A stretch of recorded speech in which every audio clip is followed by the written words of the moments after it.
नमस्कार, दिन भर की बड़ी खबरों में आपका स्वागत है। मैं हूं परवीन शेख। आज इस बुलेटिन में बात होगी सोशल मीडिया प्लेटफॉर्म को लेकर इंडिया गठबंधन के बड़े एक्शन की, शिंदे गुट को लेकर सुप्रीम कोर्ट के सख्त रुख की, बात करेंगे रामलीला मैदान में मुस्लिम संगठनों की हुंकार की, पंजाब में बीजेपी को लगे जोरदार झटके की, साथ ही जानेंगे क्यों आरएसएस के निशाने पर आए मोदी और शाह। इसके साथ ही और भी कई बड़ी खबरों से आपको करवाएंगे रूबरू, लेकिन तमाम बड़ी खबरों से पहले एक नजर सुर्खियों पर।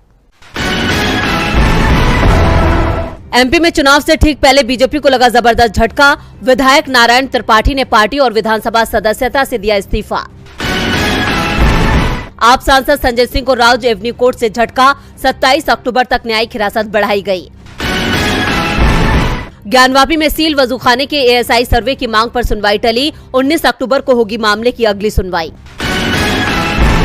शेयर बाजार में गिरावट, सेंसेक्स 125 अंक गिरकर 66,282 पर हुआ बंद, निफ्टी 42 अंकों की गिरावट के साथ 19,751 के स्तर पर हुआ बंद। ये तो थी सुर्खियां और अब बात आज की सबसे बड़ी खबर की। इस साल होने वाले 5 राज्यों के विधानसभा चुनाव और 2024 के लोकसभा चुनावों को लेकर इंडिया गठबंधन ने अपनी कमर कस ली है। इंडिया का नेतृत्व कर रही कांग्रेस ने अब सोशल मीडिया प्लेटफॉर्म पर लगाम कसने को लेकर एक खत लिखा है। इस खत से सत्ता पर काबिज बीजेपी मुश्किल में दिखाई दे रही है। तो क्या है इस खत में खास, देखते हैं ये रिपोर्ट। विपक्षी गठबंधन इंडिया ने फेसबुक के सीईओ मार्क जुकरबर्ग और गूगल के सीईओ सुंदर पिचाई को चिट्ठी लिखी है। इस चिट्ठी में साफ साफ कहा गया है कि देश में सांप्रदायिक नफरत को बढ़ावा देने में उनके सोशल मीडिया प्लेटफॉर्म्स की कथित भागीदारी है। इस खत को सोशल मीडिया साइट एक्स पर कांग्रेस अध्यक्ष मल्लिकार्जुन खड़गे ने साझा किया है। खत में साफ तौर पर इंडिया गठबंधन ने फेसबुक पर समाज में नफरत फैलाने में योगदान देने और सांप्रदायिक नफरत भड़काने का आरोप लगाया है। साथ ही गठबंधन ने सोशल मीडिया साइट्स को चुनावों के दरमियान निष्पक्ष रहने का अनुरोध किया है। विपक्षी गठबंधन ने साथ ही वॉशिंगटन पोस्ट की एक रिपोर्ट भी अटैच की है, जिसमें कथित रूप से सोशल मीडिया के जरिए देश में नफरत को बढ़ावा दिया गया है। विपक्ष ने जुकरबर्ग को लिखी चिट्ठी में इस बात पर जोर दिया कि इंडिया गठबंधन में 28 राजनीतिक दल शामिल हैं, जो संयुक्त विपक्षी गठबंधन की अगुवाई करते हैं। इनमें शामिल पार्टियों की 11 राज्यों में सरकार है, जो कुल भारतीय मतदाताओं में आधे का प्रतिनिधित्व करते हैं। कांग्रेस अध्यक्ष ने अपने पोस्ट में वॉशिंगटन पोस्ट की उस जांच का हवाला भी दिया, जिसमें बीजेपी के कार्यकर्ताओं और समर्थकों द्वारा सांप्रदायिक नफरत को बढ़ावा देने में व्हाट्सएप और फेसबुक की भूमिका का पर्दाफाश किया गया था। खड़गे ने यहाँ एक आलेख का हवाला भी दिया है, जिसका शीर्षक है भारत के दबाव में फेसबुक ने प्रचार और नफरत फैलाने वाले भाषण को पनपने दिया। इस आलेख में कथित रूप से भारत में सत्तारूढ़ दल और फेसबुक इंडिया के अधिकारियों के बीच साठगांठ का खुलासा हुआ था। इतना ही नहीं, विपक्षी गठबंधन ने एल्गोरिदम मॉडरेशन और विपक्षी नेताओं के कंटेंट को दबाने का भी आरोप लगाया। साथ ही कहा है कि सोशल मीडिया प्लेटफॉर्म अपनी निष्पक्षता बनाए रखे और खासतौर पर चुनावों के दरमियान इसका खास पालन करे। इनके अलावा भारतीय लोकतंत्र में इस तरह की साइट्स का इस्तेमाल और इनके अधिकारियों की सत्ता के साथ कथित मिलीभगत की आलोचना की गई है। इंडिया गठबंधन ने मांग की है कि फेसबुक ये सुनिश्चित करे कि उनके प्लेटफॉर्म का भारत में नफरत फैलाने के लिए इस्तेमाल न किया जाए, सामाजिक अशांति फैलाने में मदद न करें, लोकतांत्रिक मूल्यों का पालन करें और अपनी जिम्मेदारी ना भूलें। वहीं गूगल के सीईओ सुंदर पिचाई को लिखी चिट्ठी में विपक्ष ने वॉशिंगटन पोस्ट के एक लेख का हवाला दिया, जिसमें यूट्यूब ने भारतीय मुसलमानों पर हमले की लाइव स्ट्रीम करने वाले यूट्यूबर को अवार्ड दिया था। यूट्यूब पर बीजेपी कार्यकर्ताओं और समर्थकों द्वारा नफरती और सांप्रदायिक रूप से विभाजनकारी संदेश फैलाने और भारतीय समाज को विभाजित करने का आरोप लगाया। कुल मिलाकर चुनाव से पहले ही कमजोर पड़ रही बीजेपी इंडिया की इस चिट्ठी से क्या और परेशान होगी, ये देखना होगा। इंडिया की इस खत से सियासी हलचल तेज है। इधर महाराष्ट्र को लेकर सुप्रीम कोर्ट के रुख से राज्य में भी सियासी हलचल बढ़ गई है।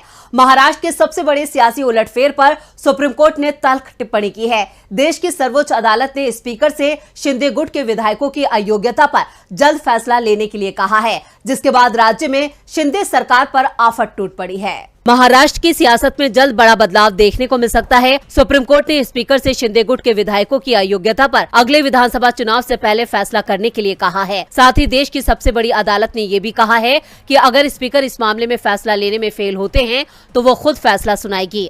अब इस मामले पर अगले सोमवार को सुनवाई होगी। सुप्रीम कोर्ट का कहना है कि अगर स्पीकर प्रक्रिया में तेजी लाने के लिए संशोधित कार्यक्रम पेश करने में विफल रहते हैं तो कोर्ट एक समय सीमा तय करेगा। साथ ही कोर्ट ने यह भी कहा, हम इस अदालत की गरिमा बनाए रखने के बारे में चिंतित हैं। हमारे आदेशों का पालन किया जाना चाहिए। आपको बता दें कि महाराष्ट्र विधानसभा अध्यक्ष राहुल नार्वेकर ने गुरुवार को मुख्यमंत्री एकनाथ शिंदे और पूर्व मुख्यमंत्री उद्धव ठाकरे की दायर अयोग्यता याचिकाओं पर सुनवाई की।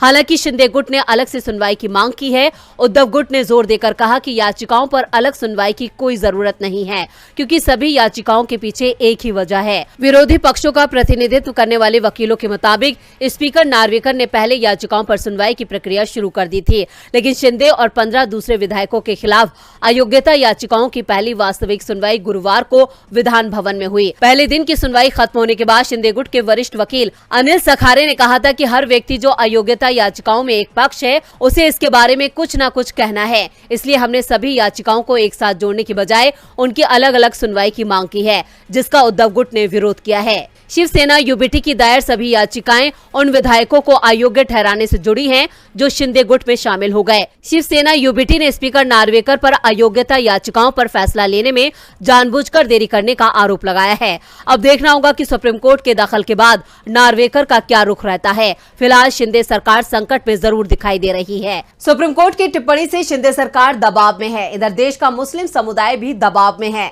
जब से केंद्र में मोदी सरकार आई है, तब से सबसे ज्यादा मुसीबत मुस्लिम समाज की बड़ी है। बीजेपी शासित राज्यों में बुलडोजर की कार्रवाई हो या पुलिस के साथ होने वाली मुठभेड़ या फिर छोटी छोटी बातों पर लोगों की भीड़ का निशाना बनना, ज्यादातर मामलों में पीड़ित पक्ष मुस्लिम ही बनता है। और अब इसे लेकर मुसलमानों में जबरदस्त गुस्सा दिखाई दे रहा है और अब इसको लेकर मुस्लिम समुदाय सड़क पर उतरने की तैयारी में है।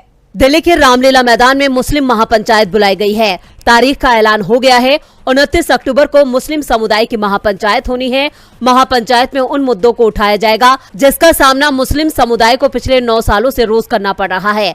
केंद्र में मोदी सरकार बनने के बाद से ही मुस्लिम समुदाय निशाने पर रहा है और हर गुजरते दिन के साथ परेशानियां बढ़ती ही जा रही हैं, जिसे लेकर मुस्लिम समुदाय की महापंचायत बुलाई गई है। इत्तेहादे मिलाद काउंसिल के अध्यक्ष मौलाना तौकीर रजा ने कहा कि ये कार्यक्रम पूरी तरह से गैर राजनीतिक होगा। वी द इंडियन मुस्लिम के बैनर तले इसका आयोजन किया जा रहा है, जिसमें सभी समुदायों के बीच शांति और सहयोग की कामना की जाएगी।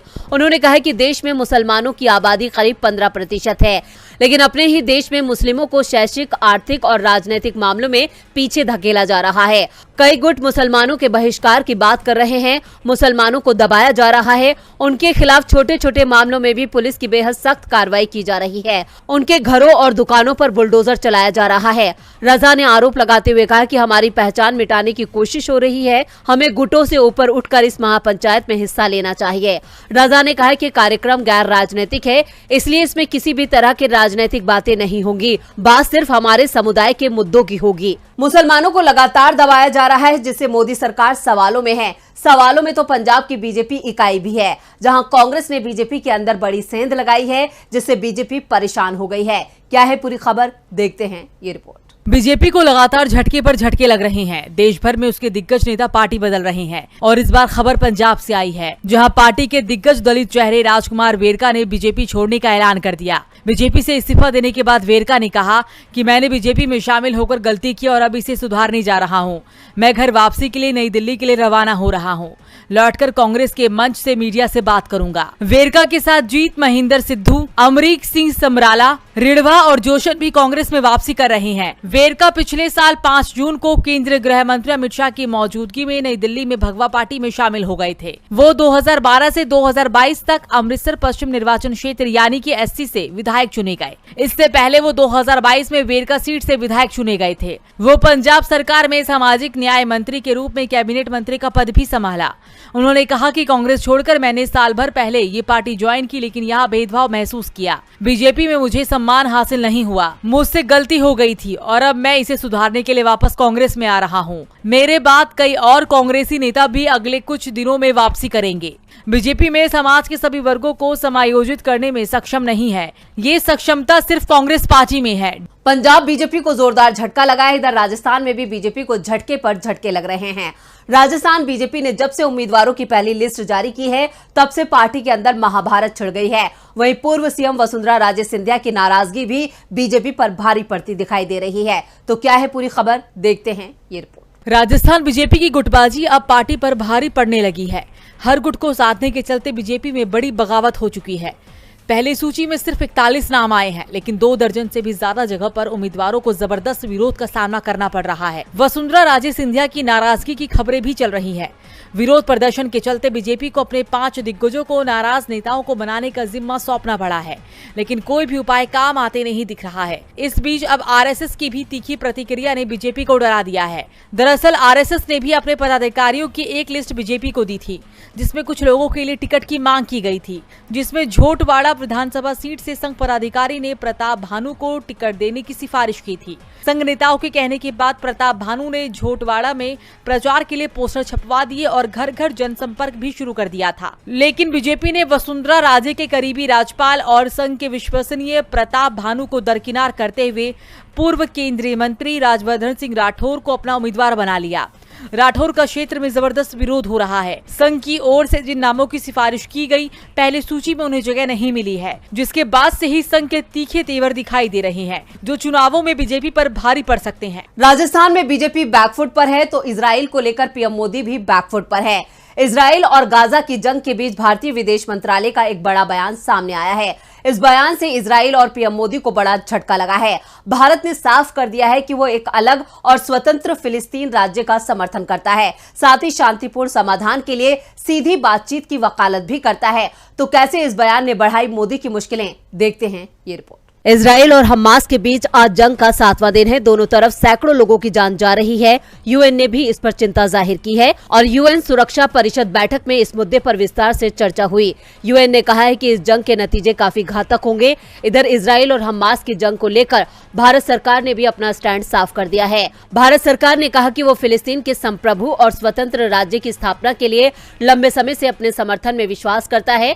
विदेश मंत्रालय के प्रवक्ता अरिंदम बागची ने 12 अक्टूबर को कहा कि इजराइल फिलिस्तीन मुद्दे पर भारत की यही नीति रही है, यानी भारत सरकार एक बार फिर फिलिस्तीन के समर्थन में खड़ी है। भारत सरकार के इस रुख से इजराइल को झटका लगा है। बागची ने फिलिस्तीन मुद्दे के द्विराष्ट्रीय समाधान के पक्ष में अपने रुख को दोहराते हुए कहा, इस संबंध में हमारी नीति दीर्घकालिक और सुसंगत रही है। भारत ने हमेशा इजराइल के साथ सुरक्षित और मान्यता प्राप्त सीमाओं के अंदर एक संप्रभु, स्वतंत्र और व्यवहार्य फिलिस्तीन की स्थापना के लिए सीधी वार्ता की बहाली की वकालत की है। इसके साथ साथ इजराइल के साथ शांतिपूर्ण संबंध की पैरवी की है। ये रुख यथावत है। इजराइल हमास जंग पर विदेश मंत्रालय ने कहा कि अंतर्राष्ट्रीय मानवीय कानून का पालन करना एक सार्वभौमिक दायित्व है और इसी तरह आतंकवाद के खतरे से लड़ना भी वैश्विक जिम्मेदारी है। इजराइल और हमास के बीच संघर्ष में अब तक दोनों पक्षों की तरफ से हजारों लोगों की जान जा चुकी है। इससे पहले